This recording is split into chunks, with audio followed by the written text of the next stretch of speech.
Hello and welcome to this special look at the original British steam scene of yesteryear. Steam officially retired from daily use in England during August 1968, but thanks to the efforts of a dedicated band of enthusiasts who, during the 1950s and 60s, set out to record this fascinating part of everyday life, it's still possible to enjoy the sights and sounds of British steam at work.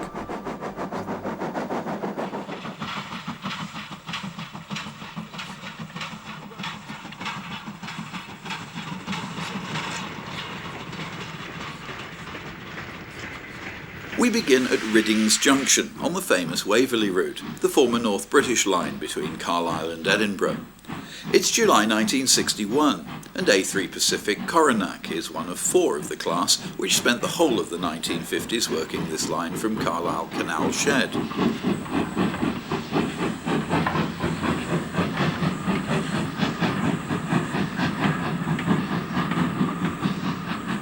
Riddings Junction, 14 miles north of Carlisle, is actually just in England, and here the 7-mile branch to Langholm forked off north up the valley of the River Esk. The engine is J39 64888, also of Carlisle Canal, and the branch train comprises 3 ex-LMS non-corridor bogies. This service survived until June 1964, goods lingering on for another 3 years.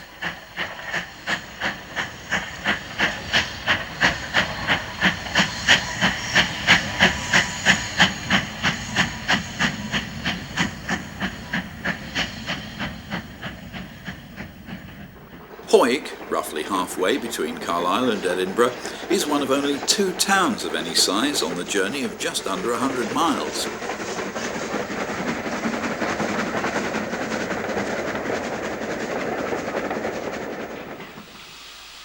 On Hawick Shed is another veteran, a Holmes North British design dating back to 1888, Class J36.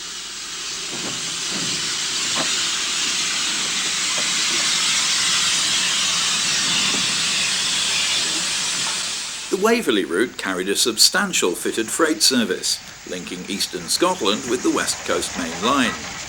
V2 262s were regulars on the job. 12 miles north of Hawick lies St Boswells, where a B1 sets off with a stopping service.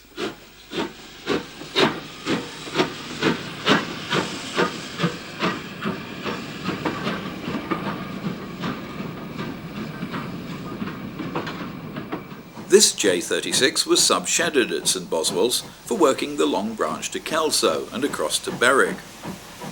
Note the tender cab, giving the crew extra protection from the Scottish weather.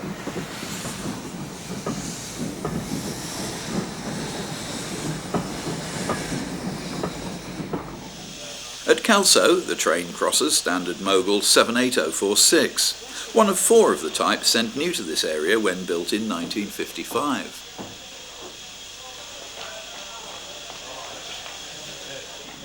Back at St Boswells, another of the quartet has those outsized cabside numerals favoured on the Scottish region of British Railways.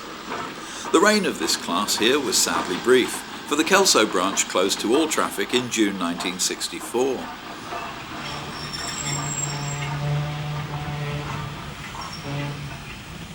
Here's one of Reed's Glen 440s of 1913, Class D34 on the LNER.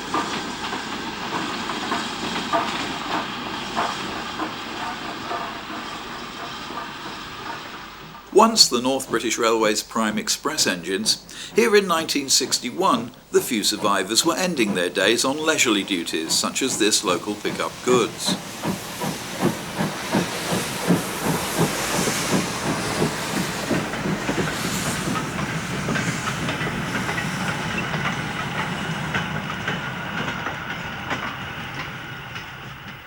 Services on the Waverley route were not exactly speedy. The line was hilly and winding, while expresses all stopped at St Boswells and the other small border towns, virtually doubling up as locals.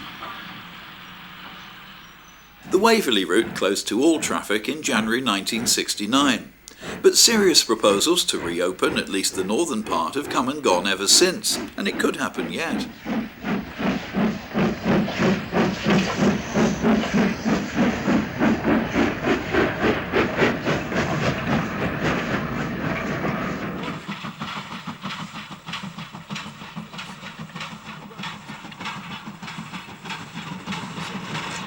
We begin our travels at Sunderland, one of the North East's last operational steam depots, soon before steam finished here in September 1967. Raven Q6 63395, one of the last of the class still active, was about to come under offer from the North Eastern Locomotive Preservation Group.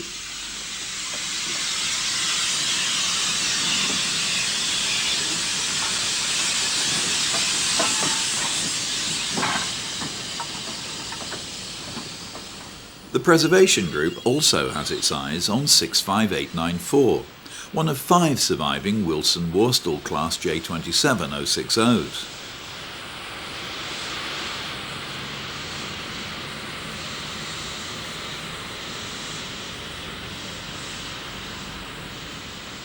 Someone has been busy cleaning up the front end of this plain but honest workhorse, while red connecting rods help mark it out from the crowd.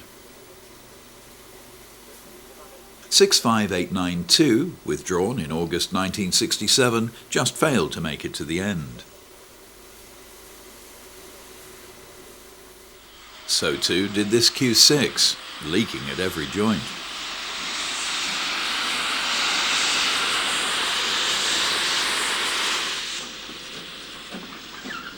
(65835) with buffer beam snowplough.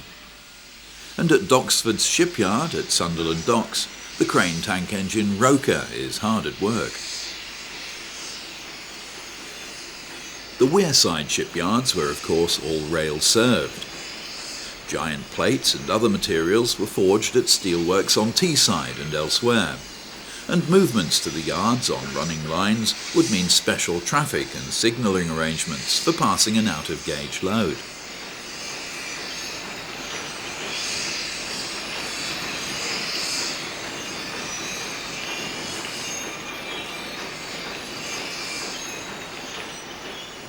The Hilton Colliery branch, originally a through route to Leamside, ran along the north bank of the River Wear.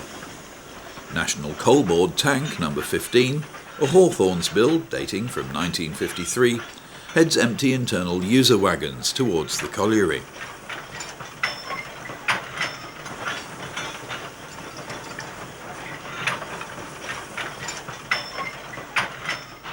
On a very damp day, a J27 approaches the same spot with a train of loaded 21-tonners.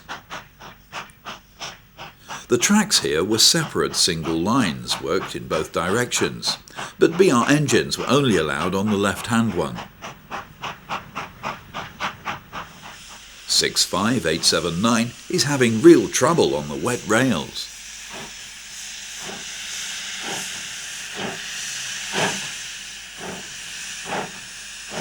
It's no good. The engine has slipped to a standstill and the train has had to be divided, with the rear half left in situ and all brakes pinned hard down.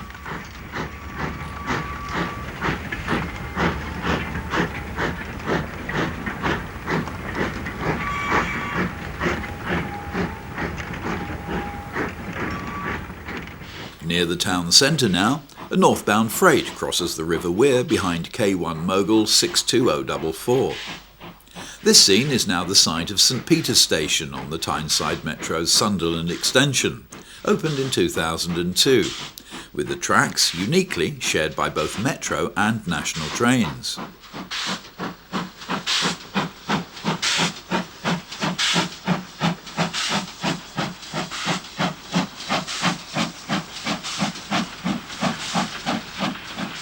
The train rolls past the platforms of Monk Wearmouth Station, closed in March 1967.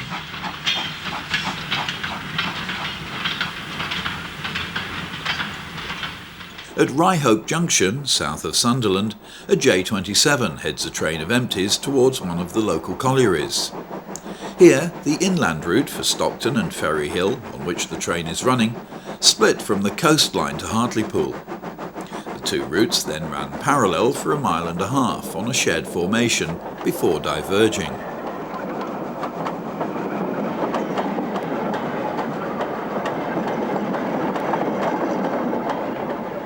Coming up from the coastline from Seaham Colliery is 63395, looking very spick and span again.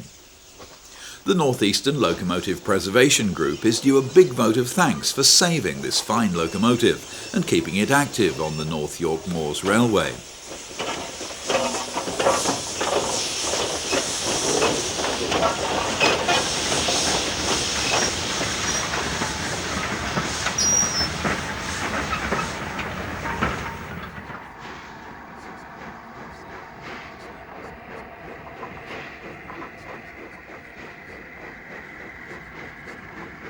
We're at King's Cross Station in April of 1963, a memorable year on the railways and in the wider world.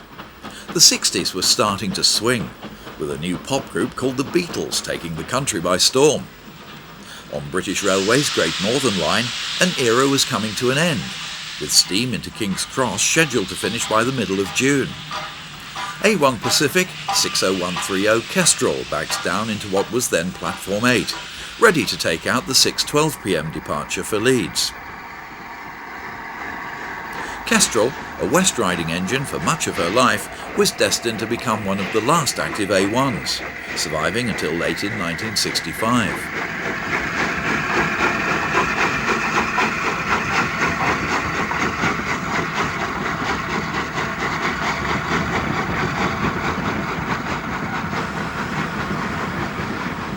B1460 61075 was a long-term resident of King's Cross Shed. Into the old Platform 5 comes V2 60871 in extremely grimy condition on an outer suburban working.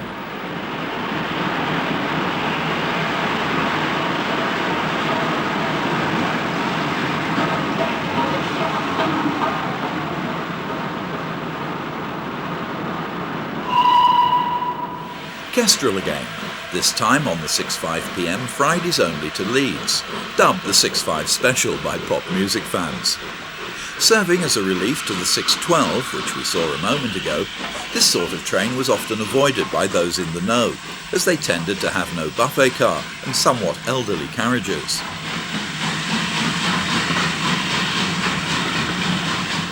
A4 Pacific 60034 Lord Farringdon departs with the 6:26 semi-fast for Doncaster and Hull.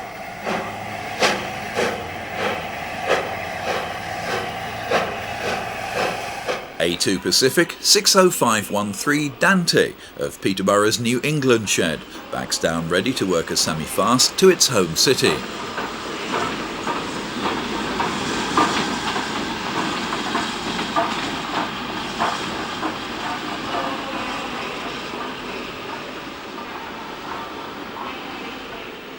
With a Brush Type 2 diesel in the background, A1 Pacific 60139 Sea Eagle leaves with the 632 parcels for York.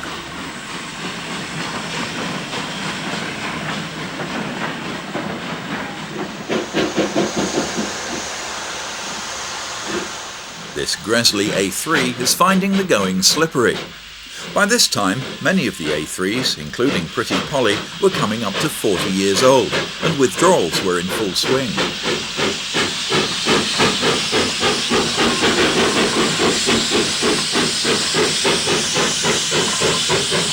Knebworth, just 25 miles out, was in the 60s still rural and very much an outer suburban destination. During the Second World War, when traffic control was decentralised, the Great Northern Line Control was located in this building, filmed here in the summer of 1964. A3 60066 Merryhampton speeds by on the 3 p.m. King's Cross Newcastle. It's 1963 once more, on a spring-like 10th of March. But the dreadful long winter that played havoc with the nation's transport had only lately lifted. 60061 Pretty Polly heads north.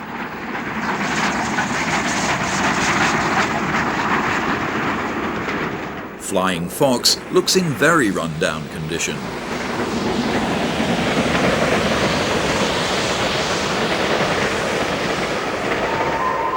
Unbraked open wagons were by now largely relegated to departmental use, like this civil engineer's train. The A3 is 60054, Prince of Wales.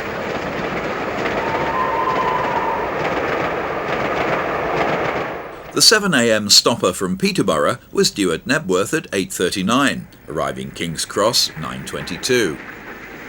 60062 Minaroo heads a train of non-gangway stock that includes a Thomson LNER lavatory composite.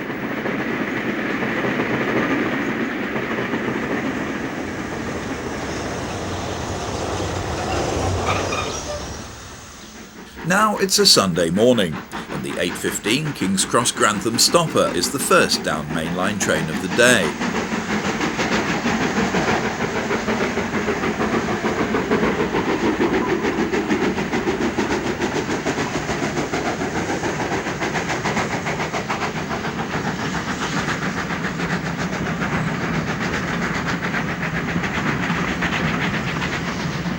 An A4 60025 Falcon speeds north.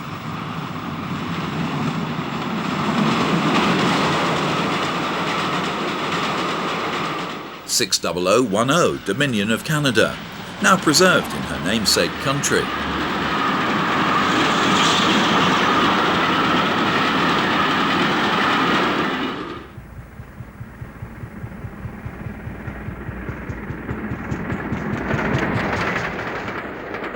It's the morning of Thursday the 5th of September 1963 now, and 7027 Thornbury Castle is backing down onto the Cathedrals Express. From the start of the winter timetable the following Monday, this train would become diesel-hauled, but photographer Brian Rogers has secured a cab ride from his hometown through to Paddington in this last week of steam. Furthermore, one of his friends is there to photograph the train leaving, and hopefully at one or two points on the way as well. The Cathedrals Express left Hereford at 7:45 and Worcester at 8:55, due Paddington at 11:25. Driver Hughes is, on this occasion, accompanied by Inspector Allen from Gloucester. Thornbury Castle is sadly not in the spick and span condition usual for the castle on this train. Withdrawn just 3 months after this trip, she would be one of just 5 castles to go to Barry Scrapyard, when she was rescued in 1972. But a quarter of a century on, she still remains, unfortunately, dismantled. Stalton Station, 6 miles from Worcester, closed in January 1966. At Flatbury, 11 miles out, the train slows for a permanent way slack. Our line-side photographer has managed to beat the train and catch 7027 as she goes by. No mean feat on the roads of the 1960s. Approaching Evesham, first stop out of Worcester and due away at 9:12, though we shall be late this morning with that slow running.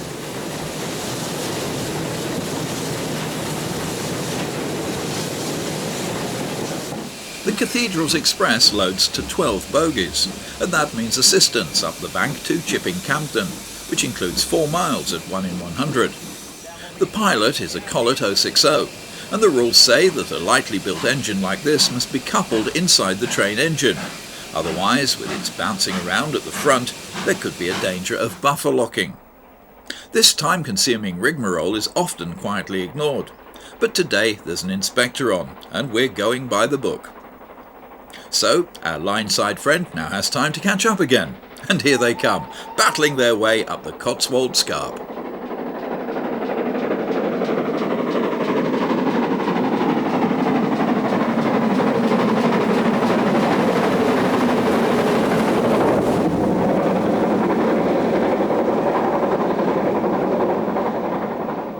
Just feet away behind the tender, the chimney of the Collett is talking fortissimo.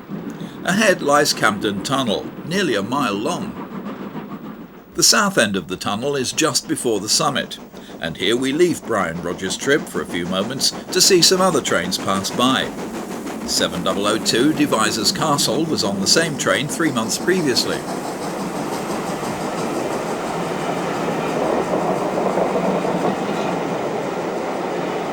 Another express comes up the bank behind 7005 Sir Edward Elgar.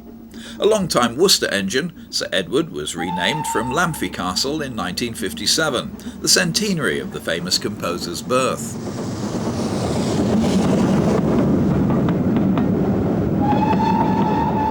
Seen from above the tunnel mouth, 7025 Sudeley Castle breasts the summit with the Down Cathedrals Express. Chipping Campden station served a sizable and well-known village, but it suffered the old rural problem of being a couple of miles distant, and it too closed in January 1966.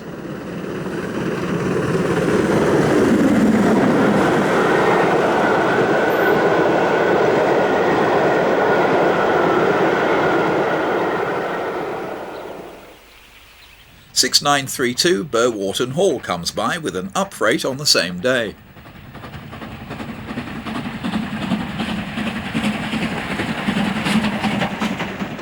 Goods trains on Camden Bank are allowed to be banked in the rear, and the assisting engine is again a Collett 060.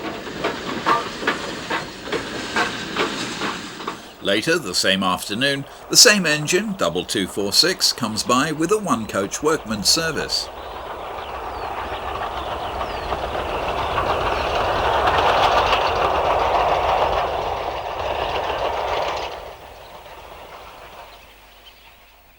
We're back with Brian Rogers on the Cathedrals Express now, and the Collett 060 has been detached during the booked stop at Moreton-in-Marsh. The crew of Thornbury Castle now prepare to take on water at Charlbury Troughs, and the gauge can be seen rising quickly as the tender fills. The troughs are in the middle of a long 30-mile stretch from Moreton-in-Marsh down the valley of the River Evenlode all the way to Oxford.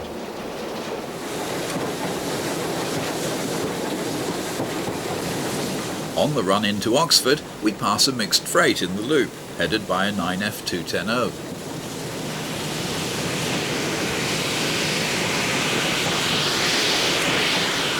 Oxford is our last booked stop, from 10:10 to 10:15, and the staff will be trying to cut down this wait and help get the train back on time.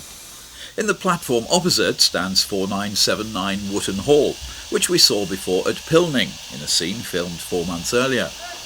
Along the centre road comes an LNER Gresley J39060, which is worked in with a freight from the Great Central Line via Banbury. Driver Hughes can grab a quick moment of relaxation before the Cathedrals Express sets off non-stop for London Paddington.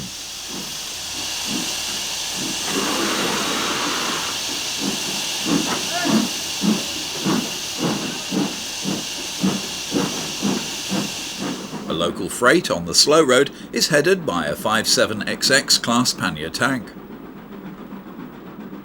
At Didcot, a castle comes up on the Oxford line as we take another short break in our journey, while 5945 Leckhampton Hall is heading towards London.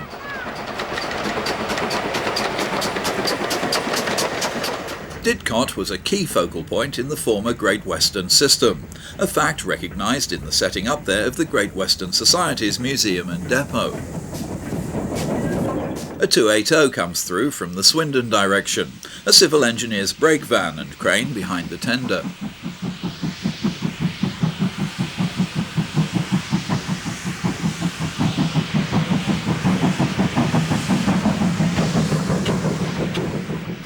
In the other direction comes a BR Standard Class 4 460, the prototype of the class, 75,000 herself.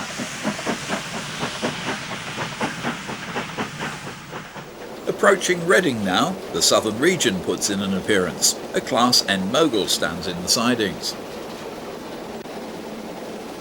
On the south side of the line stand the Southern's yard and locomotive depot. Another Mogul and a 460 are in evidence. Now the famous Sonning Cutting, seen from the footplate. We're about to cross a Western class diesel hydraulic in maroon livery.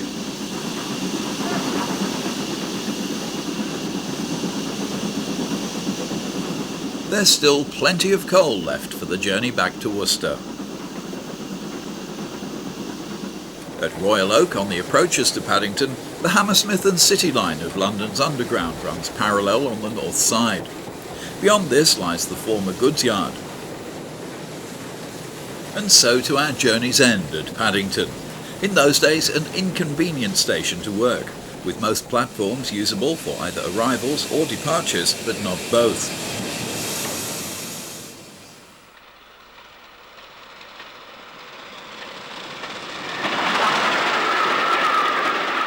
Next to Redhill Shed.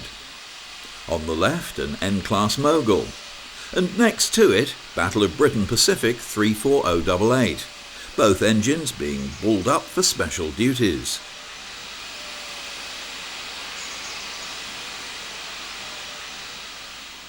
At Redhill Station, a 1960 shot of Schools Class 30933 King's Canterbury, leaving the south end and swinging west across the main lines towards Reigate.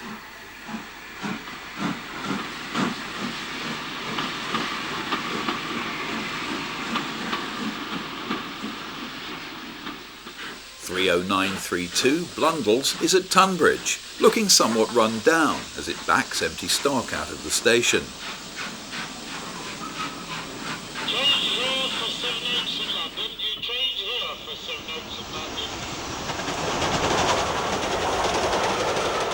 This is one of Mansell's post-grouping L1440s of 1926, arriving at Tunbridge on a down local in March 1961. The L1s were a small class of just 15 locomotives.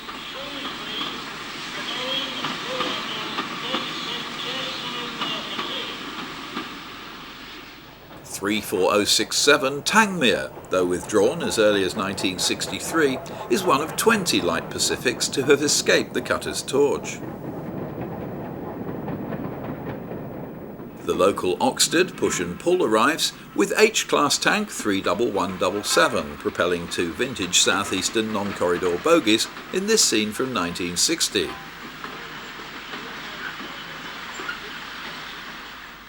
The same service on another occasion with 31520.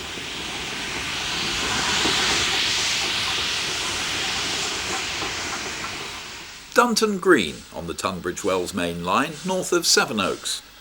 It's 31177 again, this time on the Westerham branch push and pull, filmed in August 1960.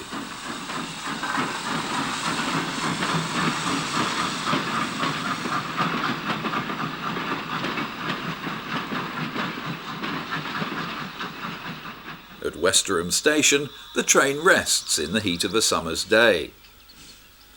This rural branch, just under 5 miles long, closed in October 1961, and much of the route is today part of the M25 motorway.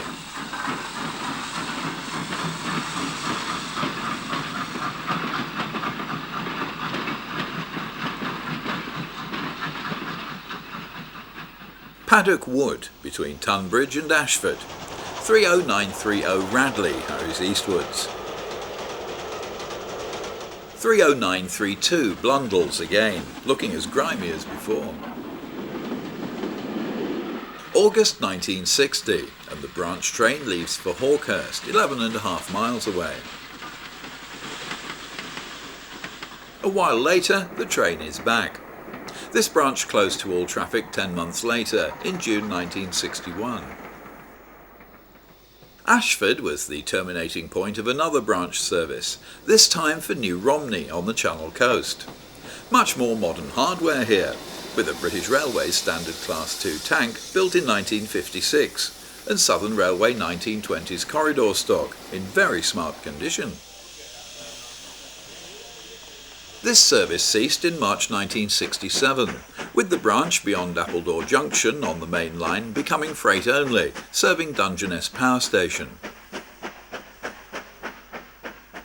34101 Heartland, rebuilt September 1960, 1 month on from this scene, and now actively preserved.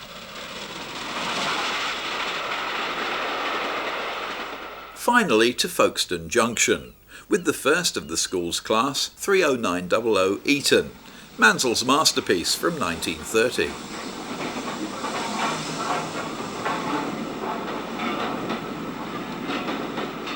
The famous Folkestone Harbour branch, with its severely weight-restricted swing bridge, rises at 1 in 30 for nearly a mile up to the junction. 3 Southeastern Class R1 tanks storm the hill with a Pullman boat train in this scene from 1953.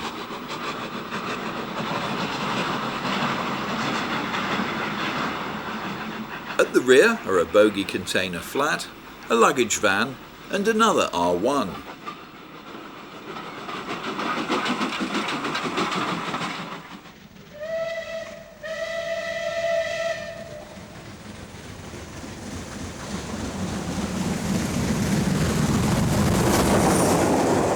The down Bournemouth bell comes by Bournemouth Central Goods signal box. Notice the brake-ended Pullmans, plus a further BG at the rear. Those brake ends were small and Pullman passengers can have a lot of luggage. Signalman Tony Hart was a useful man to know if you wanted a good vantage point for photographs.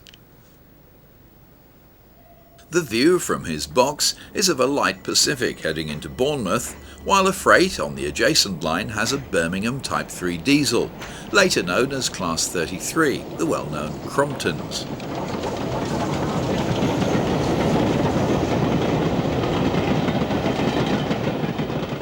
And so into Bournemouth Central, 108 miles from Waterloo.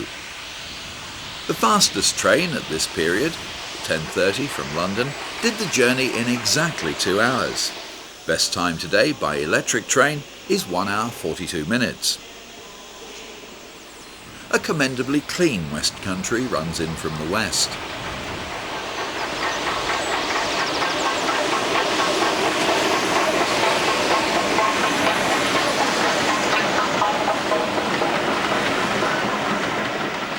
This unrebuilt version also looks in fine fettle.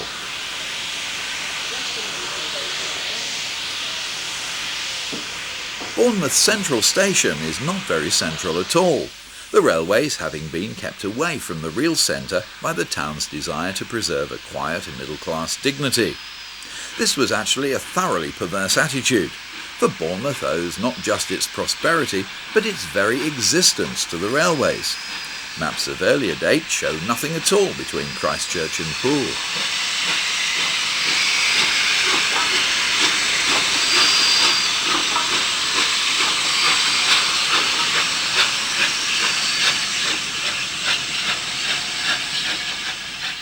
In May 1966, the boards were off for a London-bound express headed by Clanline. This engine is, of course, now famous as one of the most regular mainline performers of all preserved engines, with a contract with the Venice Samplon Orient Express.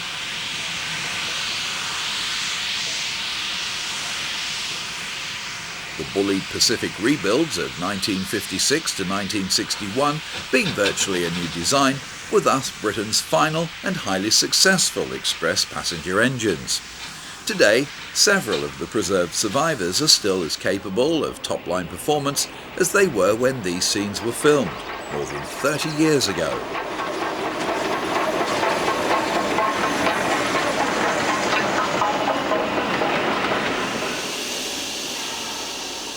A strengthening move, something soon to be no longer possible with electric multiple unit working.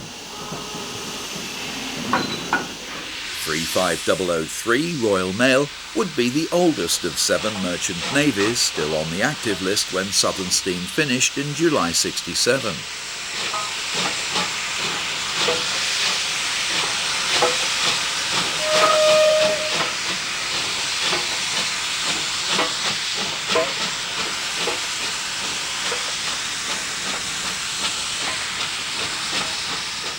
This sequence, filmed from Central Signal Box, shows an eastbound express entering the station, banked in rear by a Tenderfirst Standard 5 460. The 7 miles from Poole have included the mile-long 1 in 60 of Parkstone Bank, lifting the line from the seaside to the clifftop level of the station area.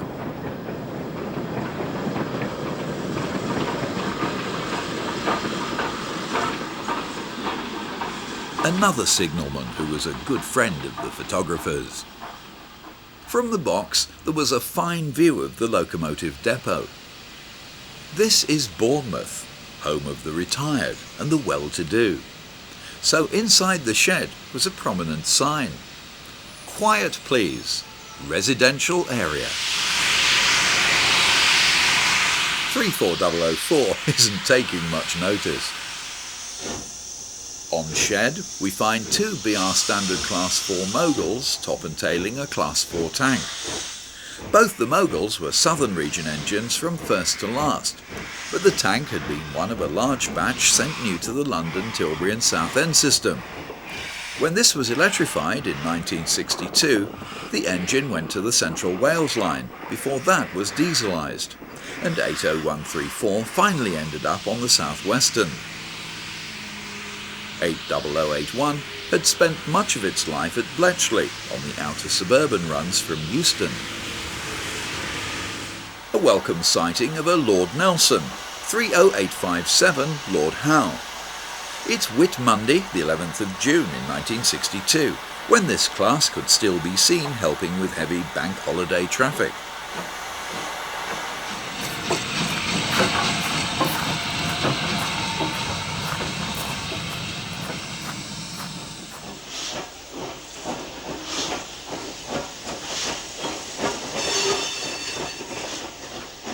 "30 years on, nameplates like this with a coat of arms fetch well into 5 figures at auction.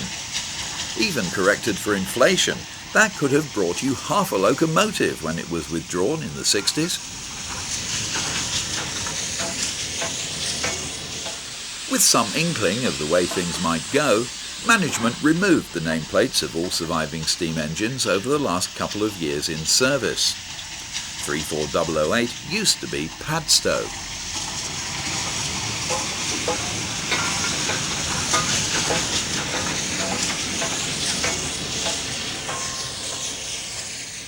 In February 1963, 35002 still was Union Castle. Just 1 year later, it became the first merchant navy to be withdrawn. Sadly, the M7 tank has literally come to the end of the line. But another M7 is still handling the Swanage portion of the morning restaurant car express from Waterloo. In 1963, there were Swanage portions on 2 afternoon expresses as well. And these trains conveyed portions for Bournemouth West, 3.5 miles round the town from Central. Right to the end, the bullied engines were matched on top-link duties with bullied Southern Region coaches, an excellent design, building of which continued after nationalisation.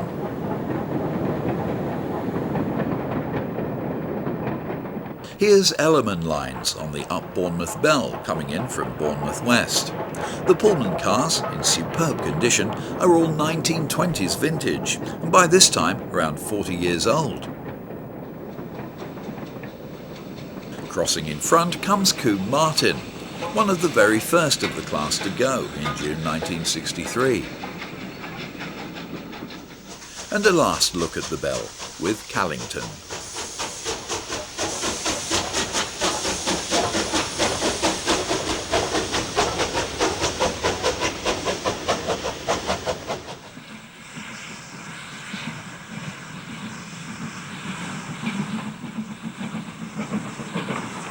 We move now to another way to Bournemouth, to the Somerset and Dorset, one of Britain's favourite cross-country lines until it closed early in 1966. Bath Green Park Station, its northern terminus, a listed building, is now a supermarket, but here it hosts a variety of motive power, indigenous types, GW interlopers, and the BR Riddle standard classes, which found a particular niche here in the last 15 years or so of the line's life.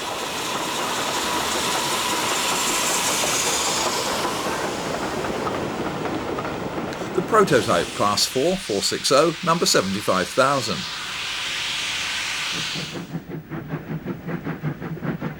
Historically, the Somerset and Dorset was operated by the Midlands, hence the LMS flavour of the allocation at Bath Green Park Shed. But structures and civil engineering were a southern responsibility, hence its code of 71G. though this became 82F after BR regional boundary changes in 1958. The splendid S&D J280s, of course, were pure Derby in design, the first 6 engines being built there by Fowler in 1914 and the remaining 5 in 1925.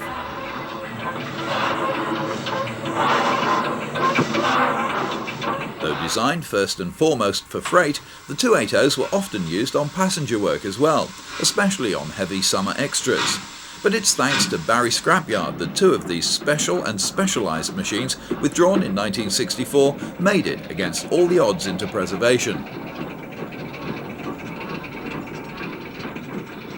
Bullied Light Pacifics from Bournemouth Shed worked the line regularly in BR days.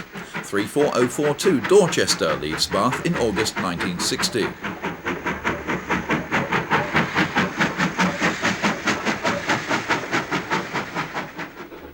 A BR Standard Mogul in delightful Mendip scenery, August 1964.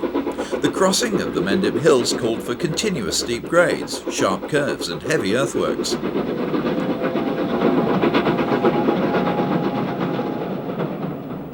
Entering Chilcompton Station is 4F44422, one of the very few 4Fs which has been preserved. Latterly, provision of coaching stock for the S&D local services became a southern responsibility.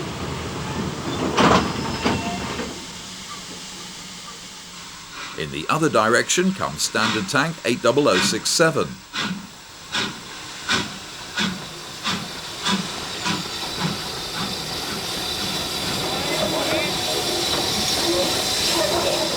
F48737 gets a short freight away from Binnegar. This engine was something of a mountaineer, having spent most of its life on the Central Wales line before coming to the Somerset and Dorset in the early 60s.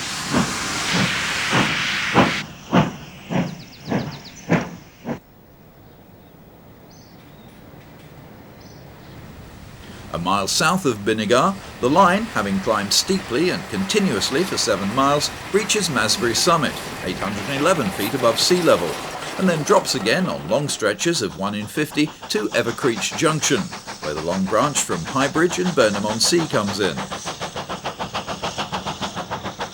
Evercreech Junction, set in deepest countryside and noted for its floral displays, was the attaching point for pilot engines on the heavy northbound expresses which once taxed the line to its limit. Mickey Mouse Tank 41216 came here for its final days after many years in the north. This is the Highbridge branch train, arriving in an August 1960 scene behind Midland 3F 43734, a type used regularly on the branch until the last few years. Notice the LMS Suburban non-corridor stock.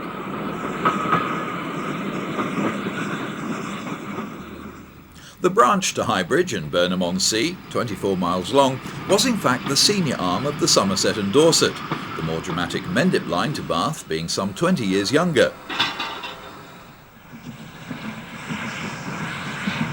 The original purpose of the S&D had been to build a channel-to-channel route between Highbridge and Poole, allowing traffic to avoid the slow and dangerous journey by coastal shipping around Land's End. This bold purpose seemed hard to recollect in later years, as the branch train wended its unhurried way across the Somerset levels, the surrounding country as lush and bucolic as any in England.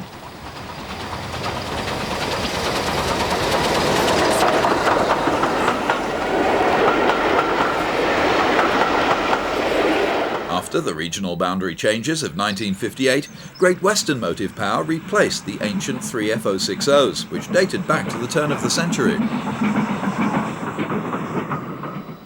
At West Pennard in August 1964, number 2218 is lacking proper number plates on both smokebox and cab side.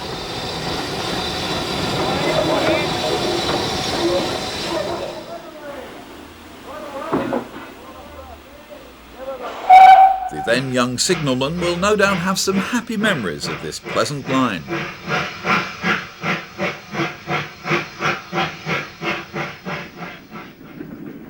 Next station, Glastonbury and Street. From here westward the line had originally been broad gauge, and a branch to Wells, also once broad gauge and closed in 1951, trailed in from the north.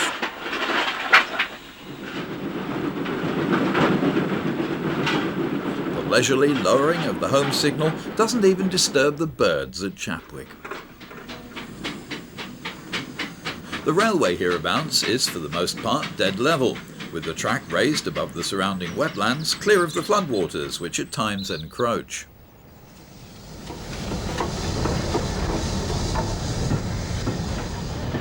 Just past Eddington Birtle, a branch to Bridgewater, closed to passengers in 1952, forked off to the south.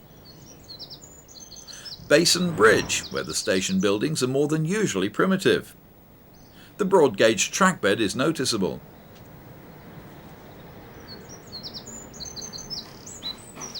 The rear coach of this local is a comparatively modern Hawksworth bogie, push and pull fitted. Highbridge became the station for Burnham-on-Sea late in 1951, when regular passenger services over the final 2 miles to Burnham were withdrawn.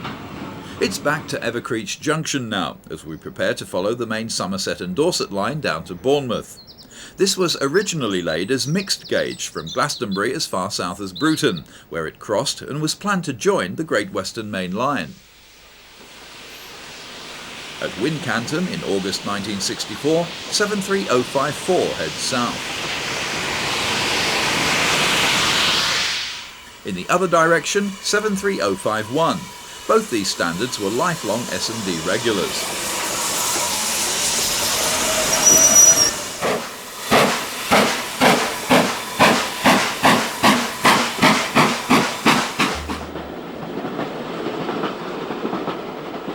The engine shed at Temple Combe, where the Somerset and Dorset passes under and connects with the London and South Western Main Line. With no proper station of their own, S&D trains calling here had to climb up to the main line station, which meant a reversal with all its attendant fuss and delay. Many through expresses therefore omitted the Temple Combe stop, while local services from the north generally terminated here.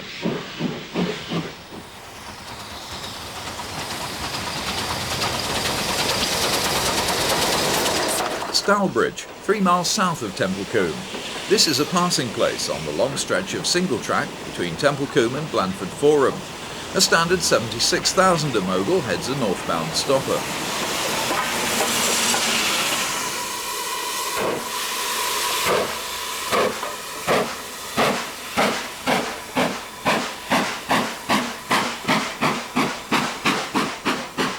The southern part of the Somerset and Dorset is as flat as the northern section is hilly, and level crossings abound.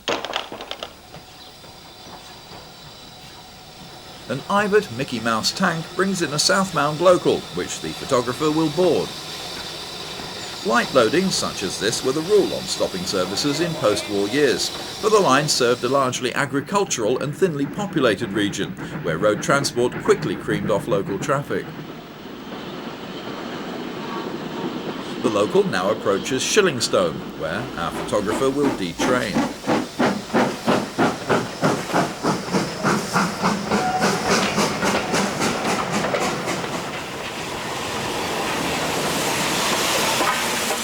Blandford Forum, as the sign says, was the station for a well-known public school, and 6 times a year would have been inundated with trunks and tuck boxes sent PLA, passengers' luggage in advance. Besides this, Blandford was the only sizable town along the whole route to be served exclusively by the Somerset and Dorset.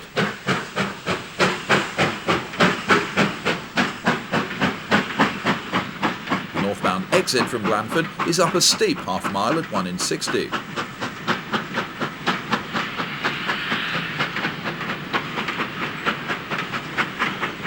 The chief value of the Somerset and Dorset lay as a through route to Bournemouth and the south coast, and in the summer holidays the line regularly worked to capacity.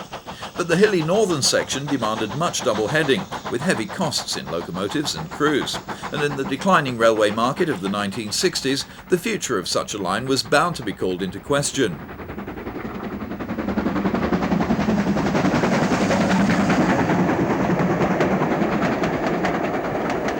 Broadstone Junction.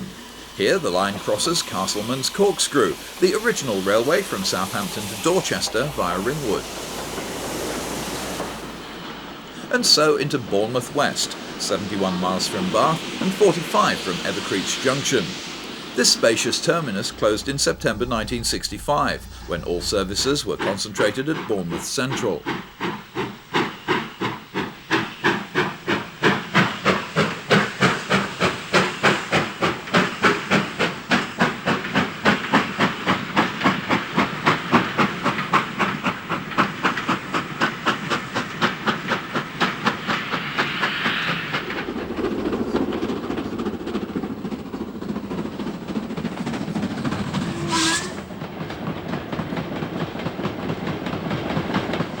T-Bay Motive Power Depot in September 1967 had only 4 months active life left and closed on New Year's Day 1968.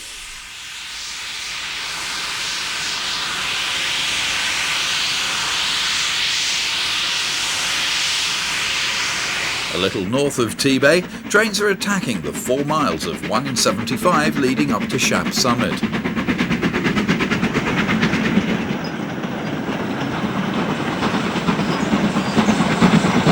Overbridge near the hamlet of Greenholme made a splendid vantage point for photographers, though the north-to-south alignment of the railway here meant the sun was a problem through the middle of the day.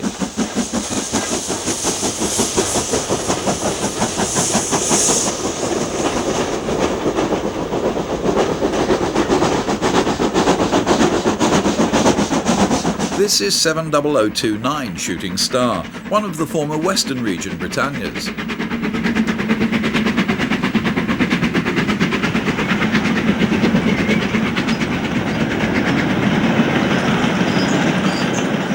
The sheer volume of wagon load freight still on rail in the mid-1960s emphasises what a huge shift in transportation this country has seen.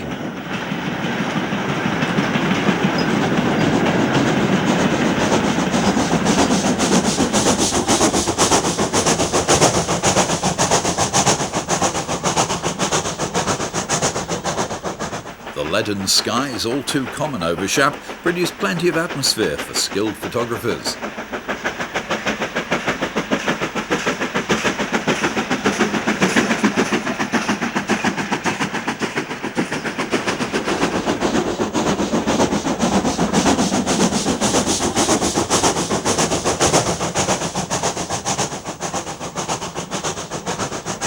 The upline has lately been relaid with continuous welded rail.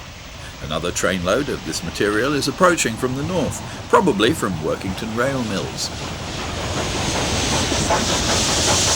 Duchess of Athol 46231 between Greenholme and Scout Green. A wintry scene from early 1965.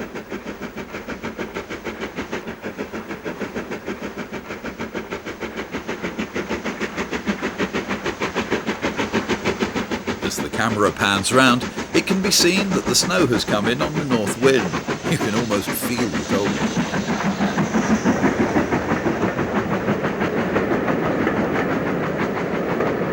A scene at the same spot later in the year. Away down the hill is the smoke from a banker hard at work.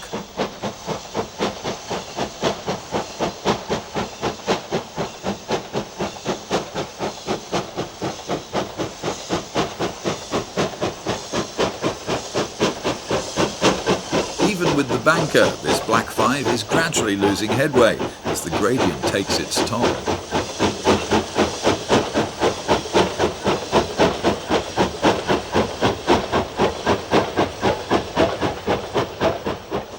Speed is now steadied, and the freight looks set to reach the top in good style after all.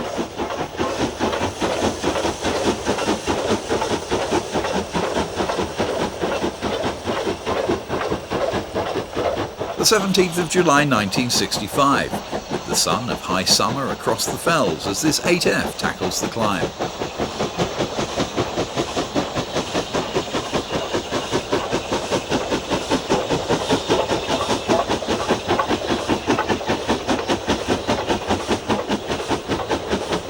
Scout Green lies just halfway up the 4 miles of 1 in 75. This was one of the block posts that split the northbound road into short signalling sections, easing the bottleneck caused by slow-moving trains.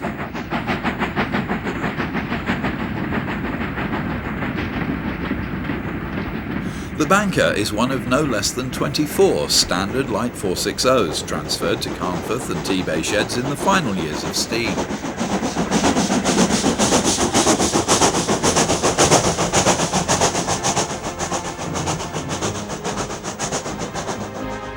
No matter how splendid today's heritage lines are, nothing can really equal these fabulous sights and sounds of yesteryear. Bye for now.